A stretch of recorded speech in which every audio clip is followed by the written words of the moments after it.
The Ultimate Fighting Championship is just one day away from its biggest event ever, UFC 200. The fight card puts more champions into the ring on a single night than any event in UFC history. But there's another reason all eyes are on the UFC's 200th major event.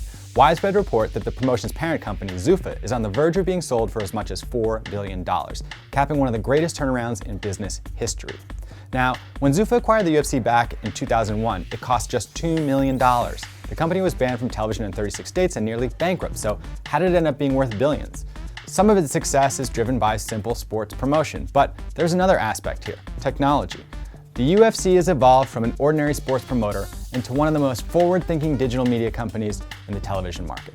Take this weekend's fight card in Vegas. Subscribers to UFC Fight Pass, the company's streaming platform, get to watch the first 3 fights online. Then the action kicks over to basic cable. You can watch on Fox Sports 1. Finally, for the main card, you have to pony up $50 for the pay-per-view. No other major sports league spreads a single night of action across so many different platforms. The UFC's streaming platform, Fight Pass, also represents one of the company's most interesting opportunities for growth. The $10 a month service launched back in December of 2013, and now it's available worldwide.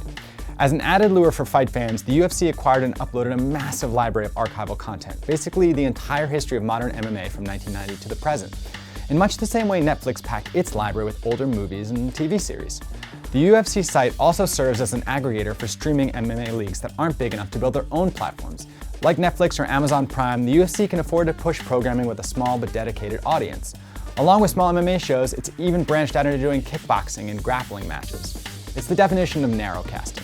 What's fascinating about this story is that the UFC's success is as much a matter of necessity as strategy. When it was banned from television, the UFC had to find new avenues for distribution beyond traditional television. 15 years later, it's reaping the rewards of that blackout, flexing its muscle as one of the most agile digital media companies in the world today.